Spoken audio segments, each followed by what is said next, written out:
Ready.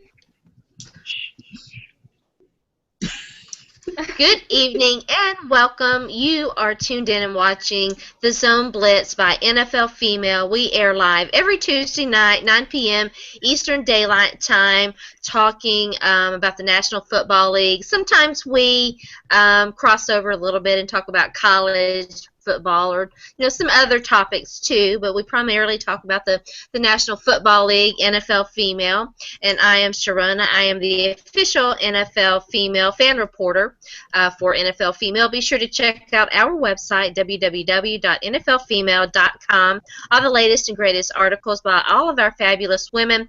Tonight we're going to be talking NFC East, and as usual, I'm joined by my wonderful co-host, Sonja. Sonja, how are you? I am doing great. I'm trying to stay warm. I'm Sonja. I'm the official fan reporter for the Detroit Lions for NFLFemale.com. You can find me on Twitter at mom2, 3RN, and also, just writing about the Lions and our upcoming NFL free agency with Ndamukong Suh. But that's another story for another day. Today we are welcoming two awesome people from the NFC East, representing the NFC East. First, we'll start off with Michelle, our Cowboys fan reporter, and I'm going to be very nice to Michelle today, even though I probably have a little bit of bitterness left, but I'm going to be nice. Hi, Michelle. Welcome. Howdy. Michelle's representing you guys. I love Michelle's coat. I love her hat. I know. I love Michelle's stuff, what she's got going on. It's always fun with Michelle.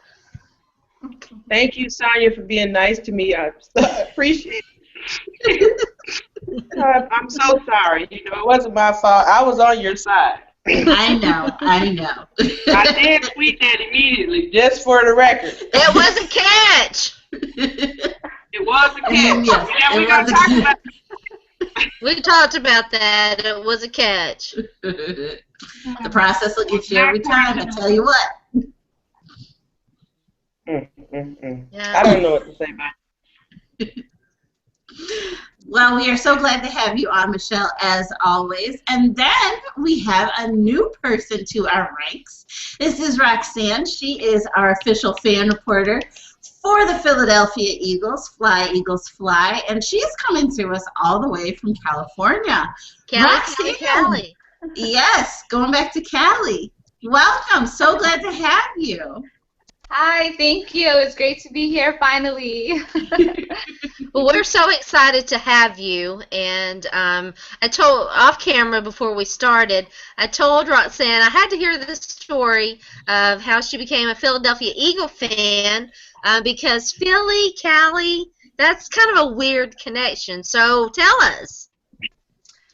Well, I mean, really, I was just looking through a Sports Illustrated magazine back in 2003, and it was like one of those summer issues where the writers predict the upcoming schedule, and they give their predictions and all that. And I don't know, the Eagles for some reason have always been like a under the radar type of team, and so they kind of gave them a mediocre season, and I don't know. I mean, I root for the underdog, and they were the underdog at that point, and still are apparently. But it is what it is. So now, 12 years being a fan. So. Oh wow, yeah. How did they do that year? Do you remember? I don't remember 2003. Oh, 2003. I don't remember. I don't at all.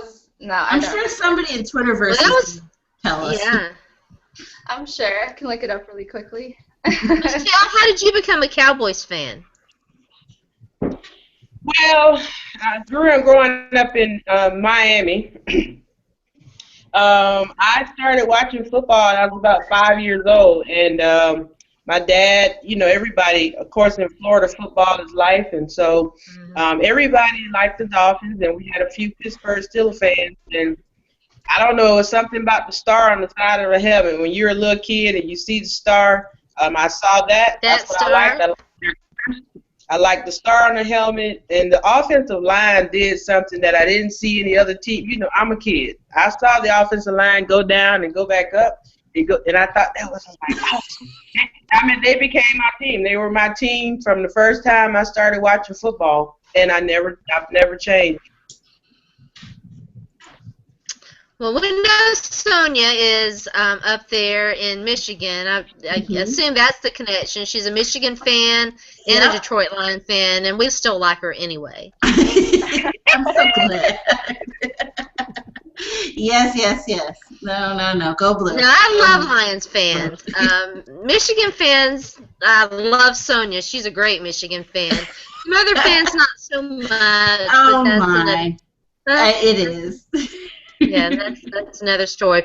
Well, we're going to talk some NFC East this week, and since Roxanne is new to the show, we're going to start with Philadelphia. We'll mix some Philadelphia in throughout our topics tonight. But I'm curious, it's one of the bigger topics in the off season. Roxanne, is Nick Foles the answer at quarterback for the Philadelphia Eagles? I believe he can be. He definitely has the potential to be our franchise quarterback. But, I mean, there have been nothing but rumors regarding Mariota and, us trading with, like, one of the top picks in order to get him. I mean, I support anyone behind, our team who's the leader of our team. But, I mean, I support Nick Foles no matter what happens. So. Do you like Chip Kelly? Do you like the new coach?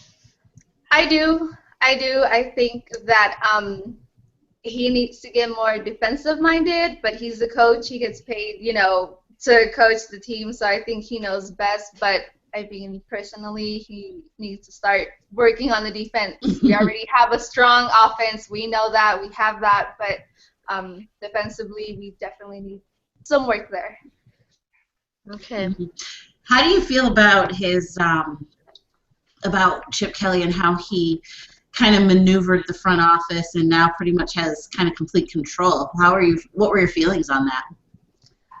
They were a little mixed. I mean, I don't know. I mean, I think it's a good thing, but at the same time, like I said, he gets paid to do that. He gets paid to make big movements like that, and now that he's in charge of everything regarding the team, the people he puts in place, I mean, he's not going to be held responsible for that. And if he thinks he's ready to put great people in place, I believe in him. That's, my coach, and that's what I believe in.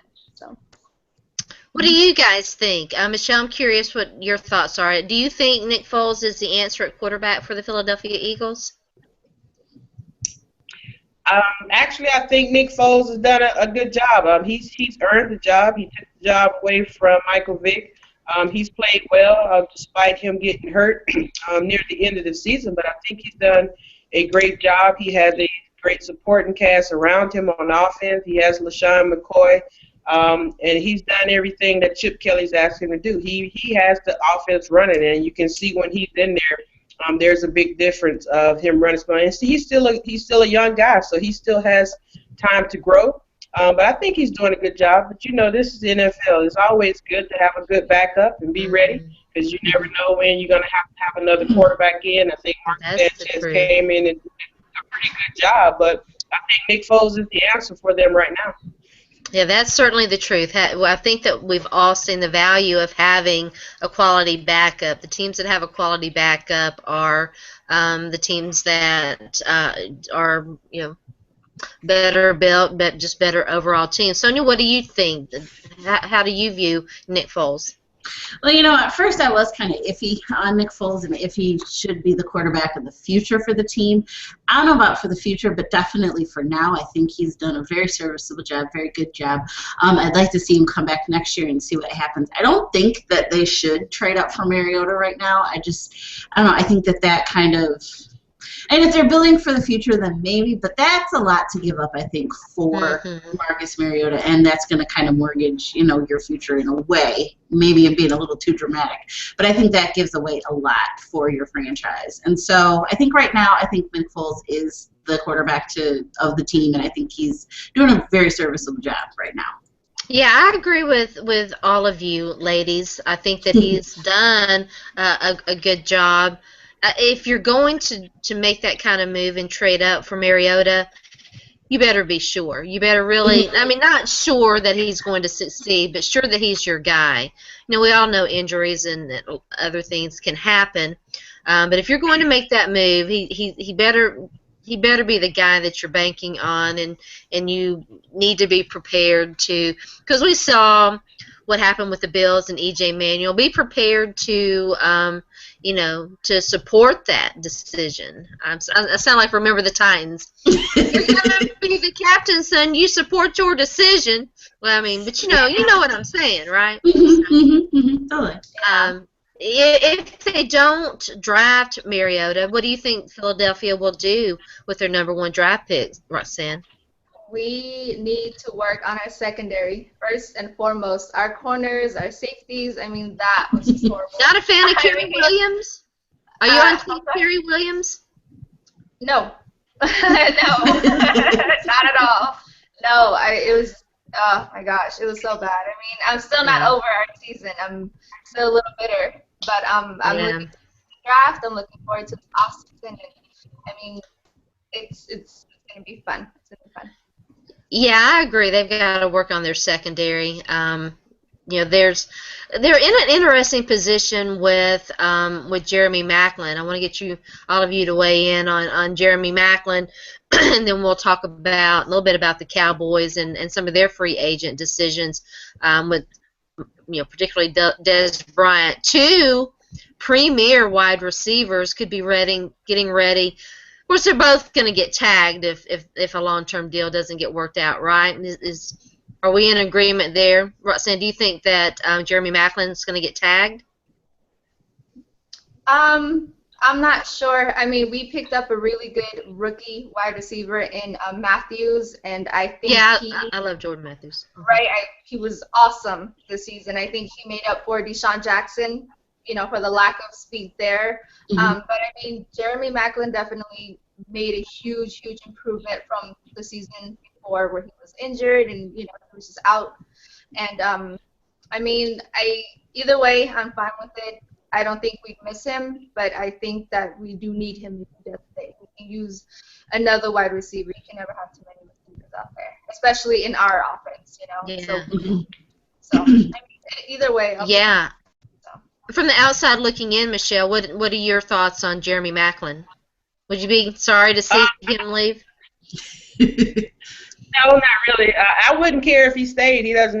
I mean, personally, I don't think they're going to franchise tag him. I think, you know, that may be a loss. You know, mentioning Jordan Matthews and what a great job he did. But there are some receivers coming out in the draft, and some people that they can get. Jeremy Maclin has suffered through some injuries throughout his career in Philadelphia, and I'm not sure if they're willing to, you know, take that risk for him. They may just let him go and get someone else. We have a few free agent receivers out there. I think they can probably pick up somebody in the draft. I'm not quite sure that they will franchise tag him. Sonja, what do you think?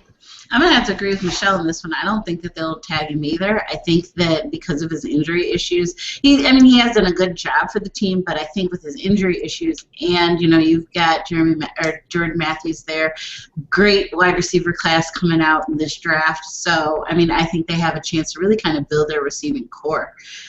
So they might just let him go and test the waters and see what they can find. But, yeah, I don't think he stays, and I don't think he gets tagged. Okay, so where do we see him going? Where will Jeremy Maclin end up? What teams will be interested? That's a good question. He may just go to New York, you know, just travel a little bit up the road and get the Jets.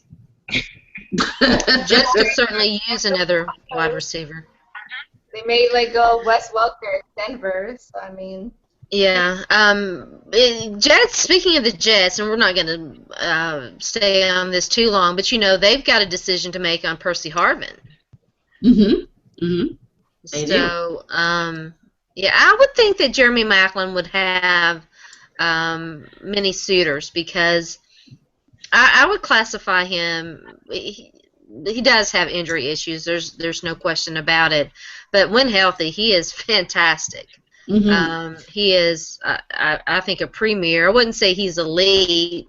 We haven't seen enough of him, really, to make that determination. But he's definitely a premier guy, and somebody that teams will covet, I would think. So gonna be interesting there. But speaking of wide receivers and premier talent, Michelle, you guys have a couple of decisions. I mean, more than just the two that we're going to talk about. And we're going to get to free agency at the end of this segment. But what will the Dallas Cowboys do with DeMarco Murray and Dez Bryant? Well, and I just wrote an article about this on NFLfemale.com, Dez or DeBryant, Dez or DeMarco. This is the thing, though. It's looking right now that the Cowboys are going to franchise tag Dez Bryant, which I think would be really disappointing from a Dez Bryant standpoint. I think that Dez Bryant has done, and just let me say this first, I am not a wide receiver fan. I mean, I don't like the diva role in the NFL, and I think all of them are. But Dez Bryant has done everything that we've asked him to do. We've put him on punishment. We've made him come in early. We've done everything we could possibly do to the kid. Y'all even hired a babysitter for him. Yeah. We hired a babysitter. We asked him to stay out of trouble. He's done everything we asked him to do. And not to mention, over the last 3 years, Dez Bryant is one of the top receivers in the NFL production-wise. There's nobody. Dez Bryant, Calvin Johnson, Antonio Brown, Demaryius Thomas, and A.J. Green have been the top productive receivers over the last 3 years. And only Calvin Johnson is on the list in the top 5 of payroll. And so when you look at his production and you compare it to the top receivers in the league, the guy made $1.78 million last year. So he deserves the contract. What would you like to see him get, Michelle? What does Dez Bryant? I would like to see him get what his production value has told us that he deserves. And if we are paying Percy Harvin and Dwayne Bowe and those receivers are part of the top 5 receivers. Larry Fitzgerald, Harvin, Wallace, Bowe. All these people are the top 5 paid receivers in the league. Dez Bryant has produced way more than those people. Yeah. So what they're is what he's earned. It's not what I want him to see. What I want him to get is what he's earned, and that's the money that he's earned. And I think to franchise tag him and not give him that contract when he's done everything we've asked him to do, in the face. So I think, and personally, I felt like this right here should have been taken care of before the season even started. So that's just my opinion. But hey, Dallas is going to do what Dallas is going to do. But if they lose out on Dez Bryant, it's going to be one of the big mistakes that they made, and I think it wouldn't look well for the rest of the locker room. Because when I look at the fact that we gave Sean Lee a lucrative contract, and he has proven nothing, in my opinion, because he has not played a full season. And so here you are. Look at DeMarco Murray. Look at Sean Lee. If it's about injuries, yeah, DeMarco Murray, this is the first year that he's played a full season, but look what he did with it. Sean Lee hasn't played a full season yet, and we gave him a contract before his contract was even up. And so when you look at things like that, you're scratching your head and trying to figure out, okay, Jerry, what's your move? Because there's no way that you're telling me that Dez Bryant shouldn't be paid for what he's done over the last 3 years. Yeah. Sonja and Roxanne, do you guys agree Dez Bryant is a top 5 wide receiver, deserves to be paid as such? Yeah, I think he does deserve to get paid. I think that, like you said, Michelle, franchise tagging him is kind of, a little bit of a slap in the face. He does deserve a long-term contract. I think that he is a priority for the Cowboys this offseason to get signed. And, yeah, deal. He deserves, like you said, to get paid. And is he a top 5? One of the top 5, I do believe. Okay. Roxanne? Speaking as an NFL fan, not as a Philadelphia Eagles fan, because they are two completely different. Yeah, I think I agree with her too. I think he does deserve a contract. He has proven himself, despite all those antics that he pulls on the field and off the field. But yeah, no, he's definitely a top wide receiver. He has proven himself year in and year out, and he should get paid for that. He puts in work, and he should get paid for that work. So, yep. All right. So what about DeMarco Murray? If Des Bryant is the priority, and if he's not, he should be, right? I mean, I would think that he would be a priority, even though DeMarco Murray was fantastic last year, make no doubt. What will happen with DeMarco Murray? Michelle, I'll start with you. In a perfect world, we would keep both of them. In a perfect world, if we have to choose, I think the easier choice, and I guess the logical choice, is to choose Des Bryant, being that running backs, as people say, are at a premium. But when you look at the offensive line that has been placed in front of DeMarco Murray, you kind of figure out you can get a back to run through those holes that he's been running through. I think he's had a great season in my mind as a Dallas Cowboy fan, that he still has some things to prove to me. One, he played one season and he was healthy. He has some fumbling issues that he needs to get through. But the guy carried the ball 92 times this year. And he didn't get weaker. He was stronger. When the playoffs was here, he was still here. And you got to look at this. And he had a broken forearm or something? Broke his hand. Had to have his hand. But when you look at Dallas, when they were at their best, in the 90s, when they won the 3 Super Bowls, we were able to run the ball. And we were able to have a balanced offense, which made our defense better.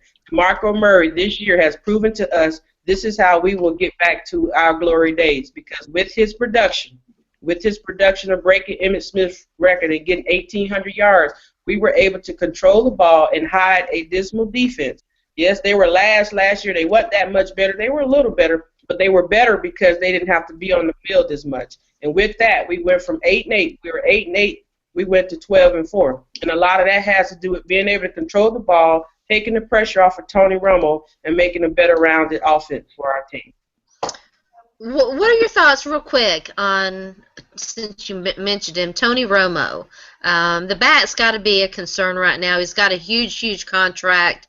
Dallas is in a bit of a pickle there, don't you think? I think Dallas we're about 3-4 years behind in having a backup for Tony Romo. I mean, I think that person should have been in place over the last 3 years. Tony Romo has back issues. He's the heart and soul of the team. And no matter what people say about him, when we take him off the field, we see what happens. When he's not there, there are problems with Cowboys. And so we don't know how he's gonna be health-wise. The guy goes out there and plays injured every year, but how long can he do that? Yeah, it was weird. Of course, Kyle Ortoned the Cowboys, and then they brought in Brandon Weeden, and was that their best option, Michelle? According to Jerry, it was, I guess. I have no idea why we brought him to I said that when we brought him in, and I still say that again. We're still waiting on Tony Romo's backup, and that person, to me, should have been on the roster for the last 3 years, learning and gaining experience, so that when it's time to step up, because we need someone to not just step up and play a couple of games. When it's time, we need someone to take over, and we don't have that person. Brandon Weeden is not the answer. Do you think they'll look to the draft to find somebody? And maybe one of the later rounds? I really try to stop thinking what they're going to do, because I have no idea what we're going to do. I think we've done a great job of getting offensive linemen after, for a change. Yeah. The last couple of years, I think they've done a great job, but we have to get a quarterback. There are quarterbacks out there.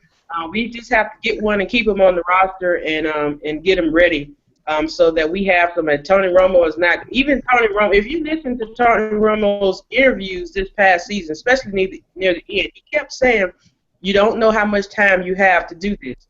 This is our shot. You don't know how much time. I think he's talking about himself. He don't know how much time he can get out there and take shots and surgeries and keep coming out here playing. So I got to ask you. Go ahead. I gotta ask you, because it just occurred to me. Joseph Randle, how ratchet is that dude? What is going on, and what are the Cowboys going to do? Did you see my tweets when Joseph Randle was arrested for stealing underwear? Because I was done with him then. I mean, a person who would do something like that makes over $300,000 a year, I have no, he should have been cut, in my opinion. He should have been cut. I know he's good. and I think he can really take over for DeMarco Murray. But I have no tolerance for a person that would do something like that. Well, I mean, that's crazy. And here he is in trouble again. Mm-hmm. Mm-hmm. So Yeah, that's just crazy. I loved him. The thing about DeMarco Murray, there's a guy out there named Ray Rice that doesn't have a team that's going to be a little cheaper than he was before because of what all happened. You know, there's a guy out there. There are some guys out there that can come in, and I'm sure in the back of Jerry's mind and even Adrian Peterson, we don't know what his situation is. There are some running backs out there that would love. Chris Johnson's getting released. That would love to run behind that offensive line. So while I would like for us to keep DeMarco Murray, I think there are some options out there. And you know, they could always turn to the draft. I mean, how good would Todd Gurley look behind that line? You know, girl. DeMarco Murray is not touched sometimes. I mean, he's 10 yards down the field before he's even touched sometimes. So. All right, I completely forgot about this. Roxanne, I got to turn back to you. And there's something else. Philly did a couple of weird things today. The Riley Cooper thing. Riley Cooper is on. Did you see that, Michelle? Riley Cooper is the Philadelphia Eagles cover boy for Black History Month. Oh, my goodness. Right. Oh, man, I don't even know what to say about that. Some intern's getting fired. Yes. Gonna get the Donald Trump. What was the other thing? We were tweeting about it this morning. I was about to say somebody was caught for indecent exposure. Falsely accused for indecent exposure. Yes. Nate Allen. Yes, Nate Allen. I was like, wait, it's a Nate. Yeah. Somebody Nate. Yeah. Nate Allen. I don't know. Yeah.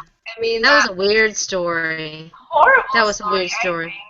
Horrible. Well, real quick, let's talk about the Bears and the Packers. The Bears, obviously, a few more issues than the Packers. We'll end with them. What are the expectations for the Bears under new head coach John Fox? Jay Cutler, just a terrible, terrible year last year. You know, he can't.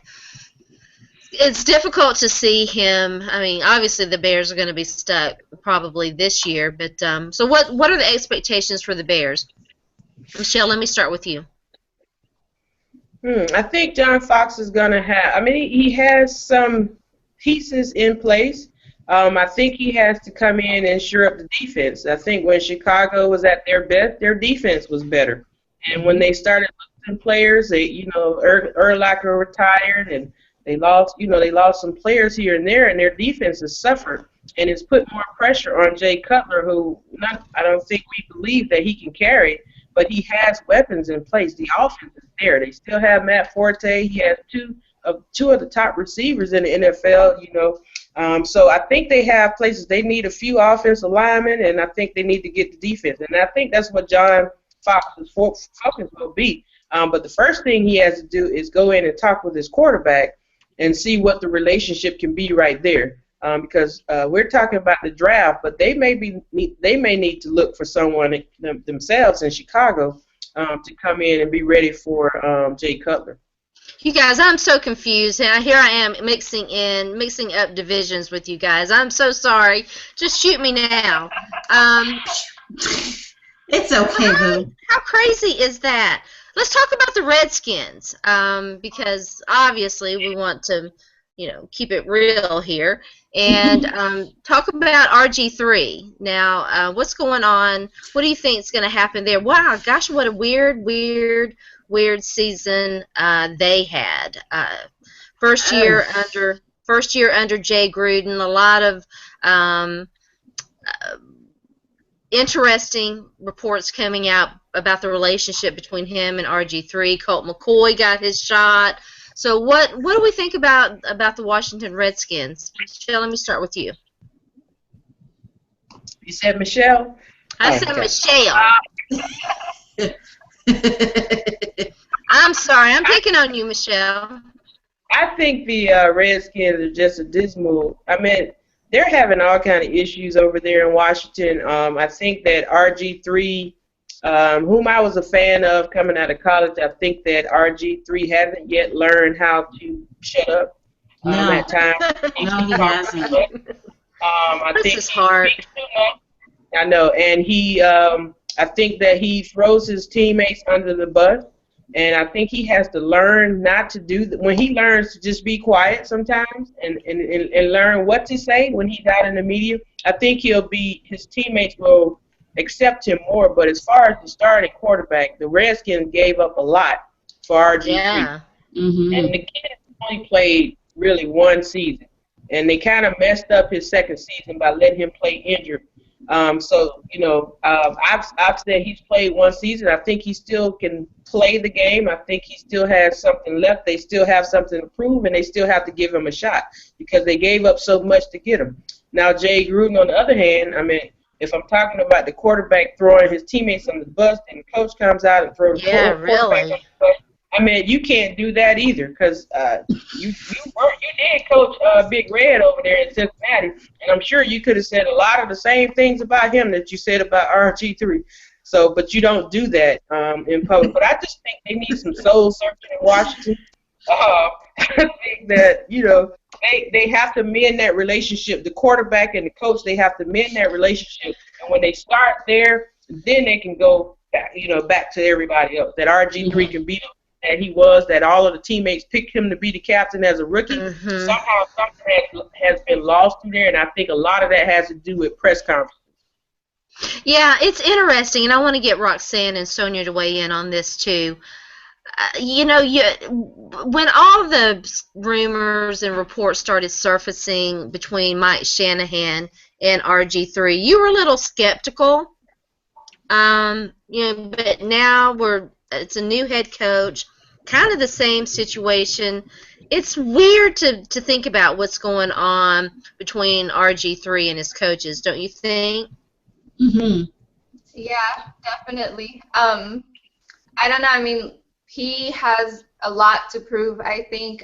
He definitely has to learn how to take accountability for his own actions. He doesn't really... I don't know if it's because he's too young or he hasn't really played enough to learn how to talk to the media and when to say what and what's okay to say. And I just don't think it was fair for Jay Gruden to take so much heat either because he's brand new, first year as a head coach for Washington.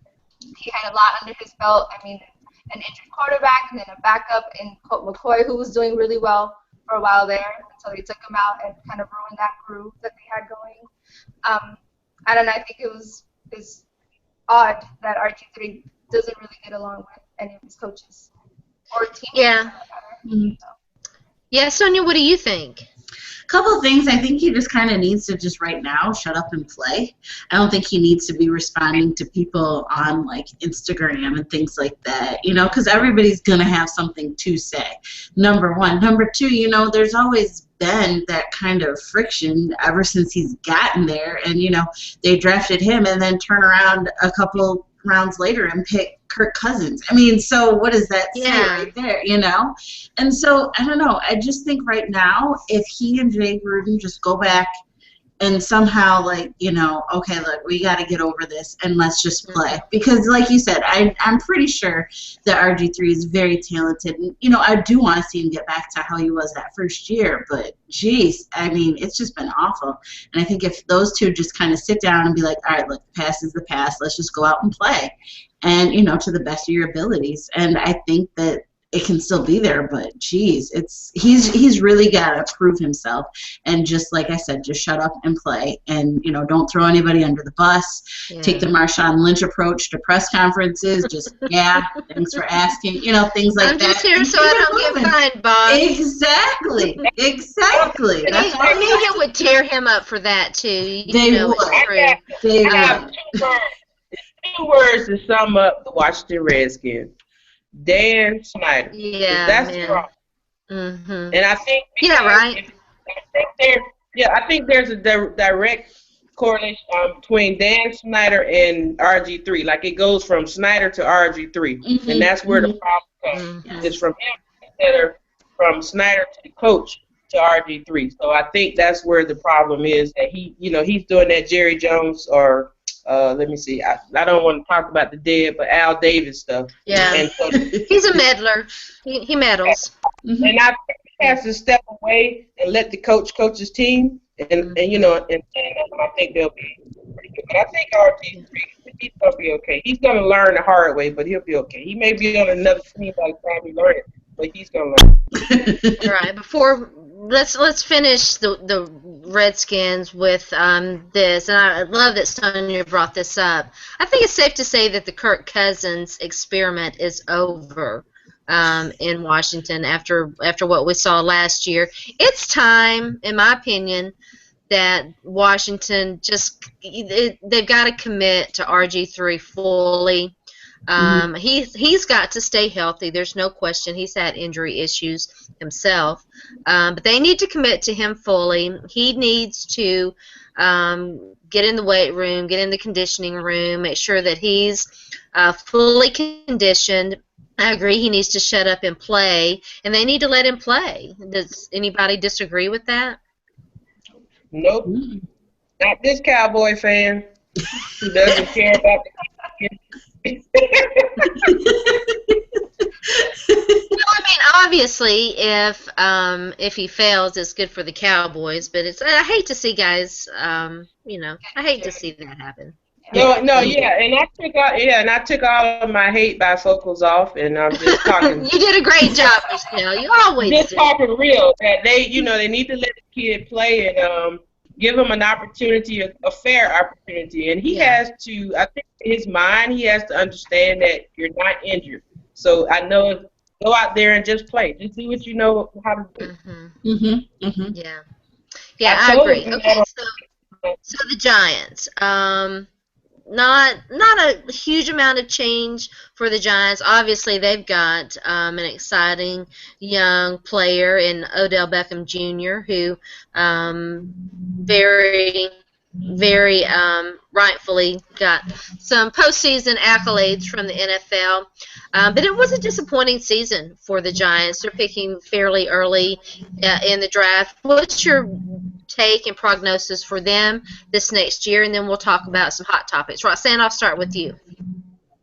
I mean, like you said, not much change going on with them. I don't know what's going on with Eli Manning.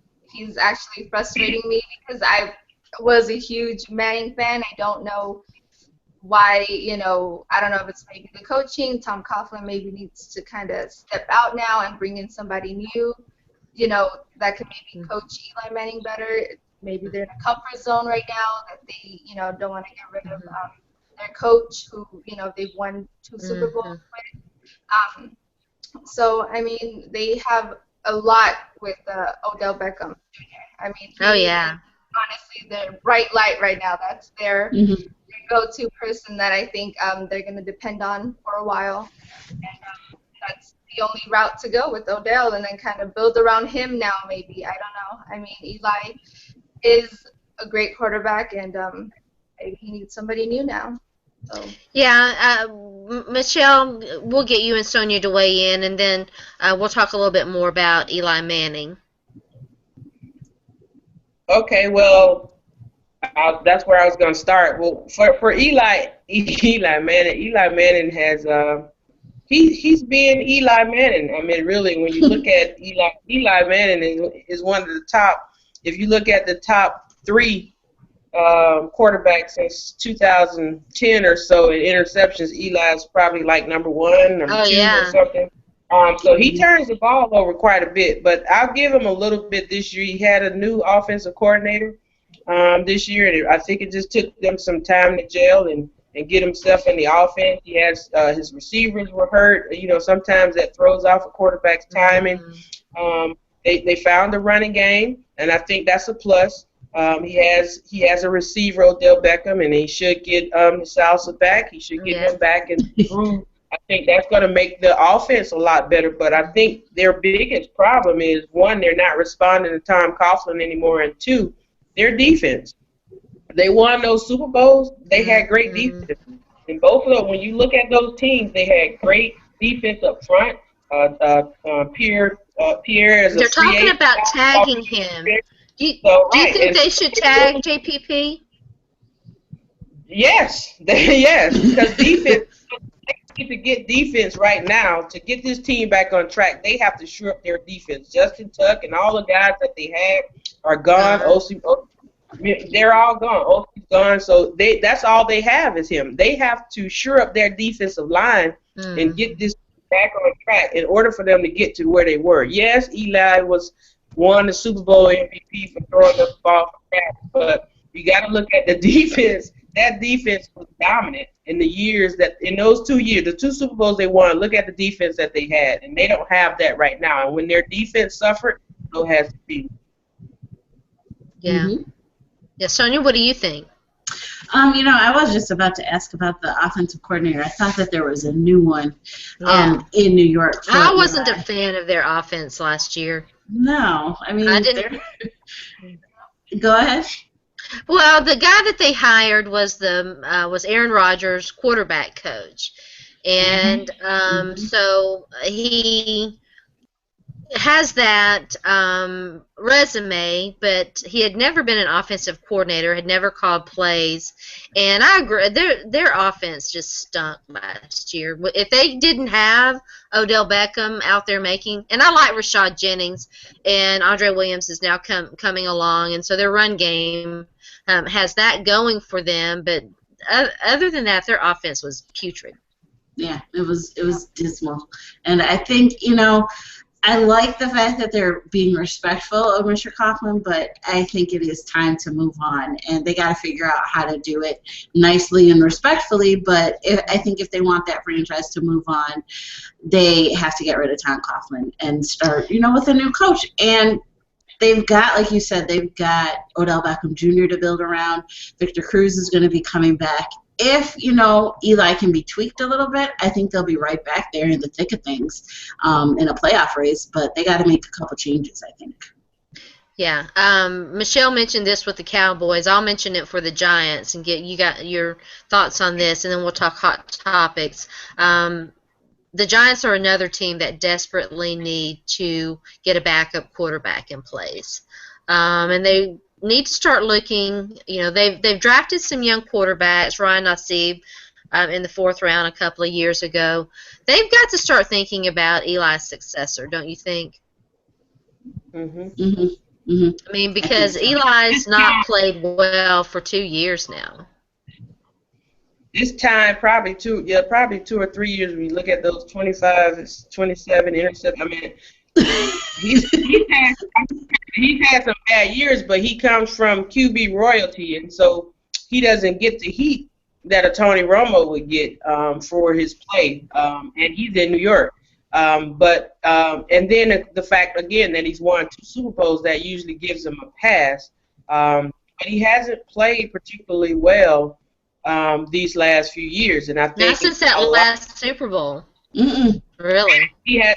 And truth be told, he didn't play well that whole year either. But he played well in spurts, and he played well enough to get him in. But I don't know. They're not going to sit him down. He's like Peyton. They're going to let him play until he wants to play. Mm-hmm. Yeah. Roxanne, what do you think? I mean, she's right. He's a Manning, and I think they're going to let him play until he is done or he chooses to, go on the sideline. Or, I mean, if he were to say, hey, this is who I want as my backup, I think they'll go out and get that person or draft them or, whatever. Yeah. But, Eli Manning comes from quarterback royalty, so, I mean, they're going to listen to him. Yeah, he's got that football lineage. They do seem to have a longer hook with those guys, eh? And when he's good, he's good. But when he's bad, he's bad. He's awful. Yeah, remember all those debates we used to have about whether Eli Manning is elite or not? I think the answer's no, right? No, not at all. Everybody's elite, and it only takes one good season to be elite in today's game. Yeah. True. Interesting. I mean, all right. The greatest receiver of all time, just one season. Yeah. All right. Well, I asked everyone to come up with a hot topic to close out the show. Just whatever is on your mind, something to talk about. And I'm gonna start with my girl Sonja. Okay. Well, I am so glad that you guys did this because this actually kind of segues really nicely because we say one great season makes you elite. Well, I was listening to Mike, and our guy Shannon Sharp said that Russell Wilson, without Marshawn Lynch, wouldn't be like top 12 or 15 quarterback. I kind of thought that was a little bit of a slap in the face because, Russell has pretty much only just won since he's gotten into the league. Now, is he, going to get better? I do believe he's going to get better. Marshawn Lynch is a huge part of that offense because he doesn't really have anybody to throw to, which is another person who maybe Jeremy Maclin could go to possibly. Yeah, really. I think that's really good. But, I think he's done a lot, yes, with that run game, but he's a good quarterback. I think, when it comes right down to it, he's a very good quarterback. And I think, definitely in the top 10 for sure. Maybe not top 5, but for sure top 10. I think he is excellent because all he's done is won since he's gotten in the league. So there you go. I don't know. I think that Russell Wilson is a top 7, 8 quarterback. Yeah, for sure. I thought that was a huge slap in the face, and I like Shannon Sharp, but I like Shannon Sharp too. I was just like, oh boy, really? Top 12, top 15? Wow, that was a little bit low. Yeah, that's pretty interesting. Michelle, where would you put Russell Wilson? I think careful, Sonja. I don't want Doug Baldwin to get on you because you said you didn't have anybody. Oh, that's right. Yeah, you don't want to piss Doug Baldwin off. You can say this, and I've loved Russell Wilson since he was in college. Living in Charlotte, North Carolina, I get to see his ACC games, and so he was with Carolina State. So I watched his college career, even when he transferred to Wisconsin. He is going to be a great quarterback. I think I would probably put him in the top 15 quarterbacks because I don't know what he can do without Marshawn Lynch. Marshawn is a big, huge part. And when you have a Marshawn, you have to play Russell a certain way because you have to watch out for the beast, and you can't let the beast loose. And so without him back there, I don't know. I'm not saying that Russell's not good because I think Russell's good. Russell's going to be good. He's going to get better every year. So he's going to climb. He's going to climb every year. But I probably would put him in the top 15 just for right now, just to see. You have to prove it. I need to see you do it consistently over a career. But I think he's already on his pace. Just think about it. Third year, and we're already saying he's the top 15. It's 32 teams, and he's already surpassed half of them in just those few years. I think some things he can improve on. I think he's going to do that. No question about that. Again, I watched him play in all his years in college. He will do that. He's a smart guy. He's a good guy. And, we'll have to see because you can't discount Marshawn being there. Yeah. Roxanne, do you agree? Oh, definitely. I know he's only played with Marshawn Lynch there. That's the go-to guy every time, he's out on offense. And I am a huge fan of Russell Wilson. I think he's very smart, really, very talented. He's quick. He is one of those quarterbacks I would not mind having on my team. If he were to be a free agent in, the future. But I think he's a very smart quarterback, and I don't have him on my top 10 just yet. It's still too soon. But with one Super Bowl under his belt and 3 years that he's been in the league, 4 years he's been in the league, 2. Oh my goodness, where am I? Wow, 2 years. That's pretty impressive. And Pete Carroll as coach, there's nothing wrong with that either. But not top 10 just yet, maybe top 15. All right. Roxanne, do you have a hot topic? Kind of, yeah. Only because my boyfriend is a huge Broncos fan. He's not a Peyton Manning fan, and so we argue about this constantly. But about Peyton Manning being, a great amazing regular season quarterback and not so great, postseason quarterback. I think he's an elite quarterback, definitely a first ballot Hall of Famer, no doubt. But I don't know. I mean, I get in trouble every time I say he is one of the best quarterbacks, definitely in my top 5. But he doesn't agree with me. I don't know. Yeah, the criticism is legit. Peyton's inability to make it to the off season or to the postseason, and when he does not do very well, is very well documented. Never did beat Florida when he was at Tennessee, but definitely a future Hall of Famer, and a guy that is going to go down as one of the best to ever play the position. And I think that that postseason thing's going to always plague him. But I think that his place is pretty well secure. It's going to be interesting to see what he and the Broncos end up doing this year. If he stays, right? Yeah, I know he said. I think he wants to.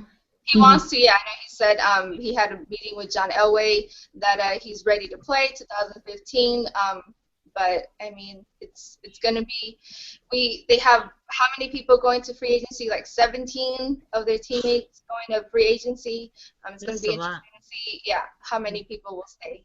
And it's gonna be a crazy offseason for them, I think. Yeah, I think so too. Michelle, what about you? Do you have a hot topic? Yes, I do.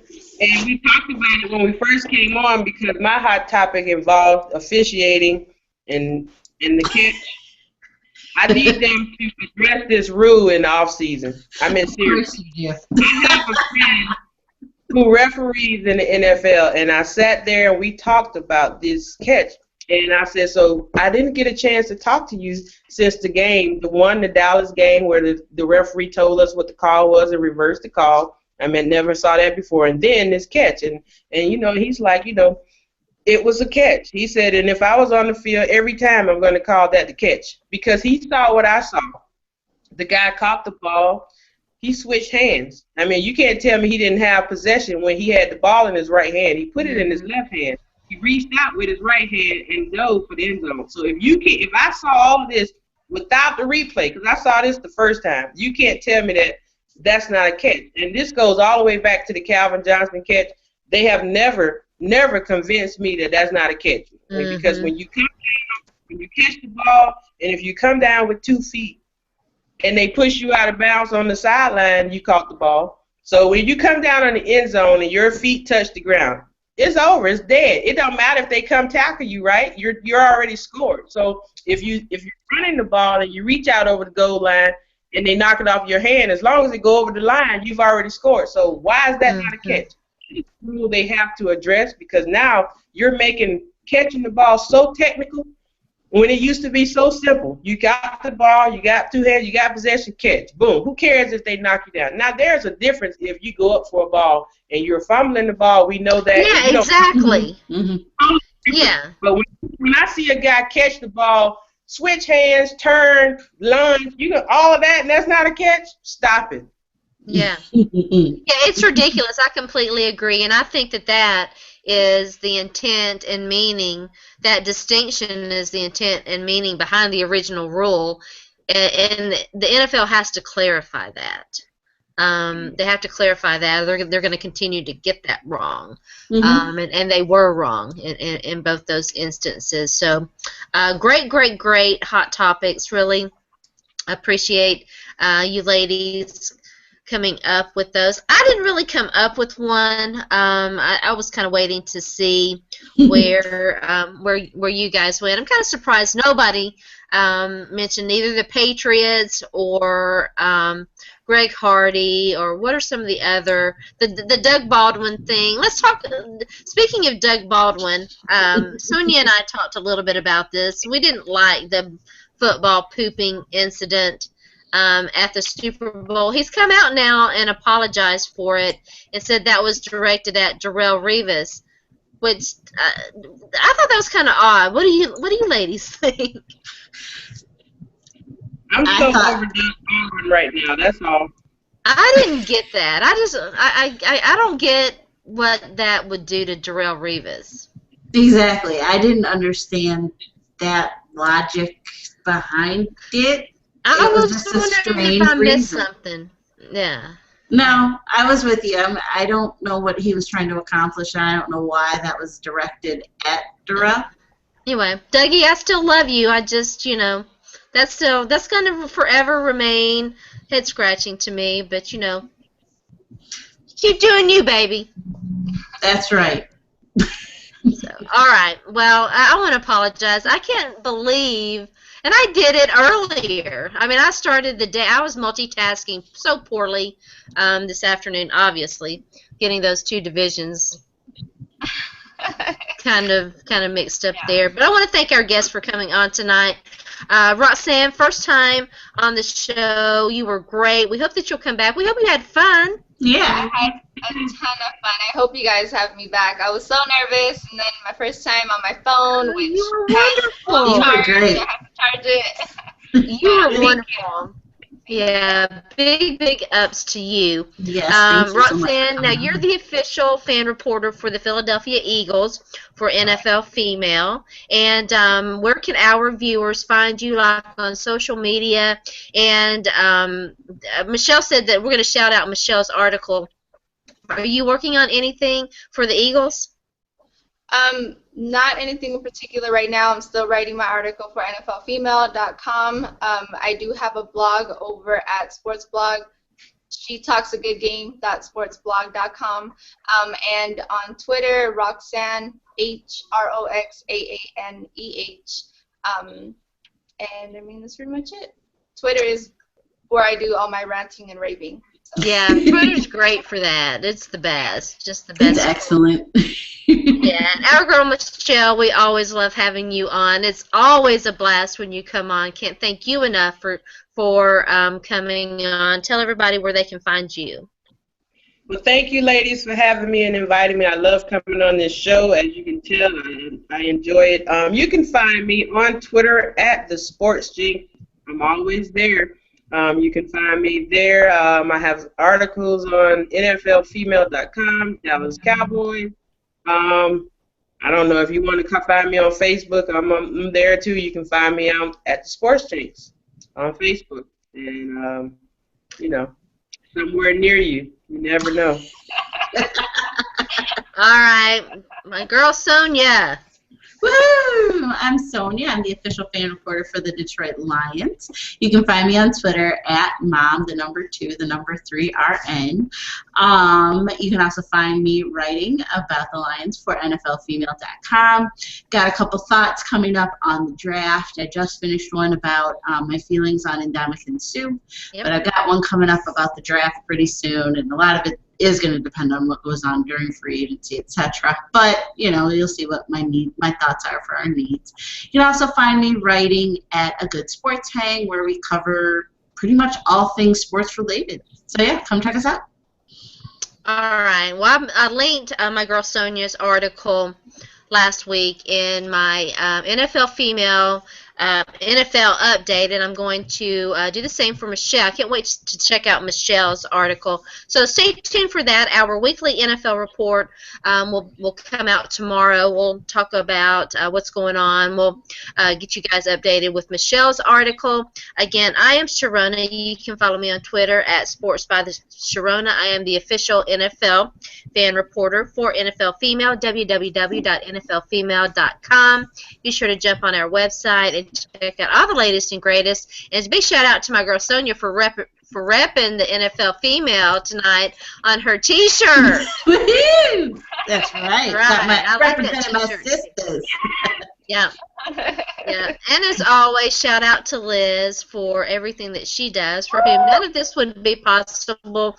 We love you, and we thank you for this opportunity. This has been the latest episode of the Zone Blitz. We'll be back next week. Sonja, what division are we doing next week? I'll try not to screw it up.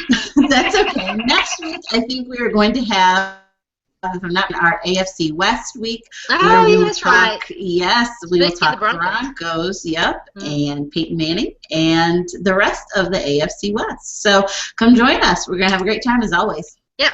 All right. Thanks for tuning in. We'll be back next week. Have a very pleasant evening. Bye, guys.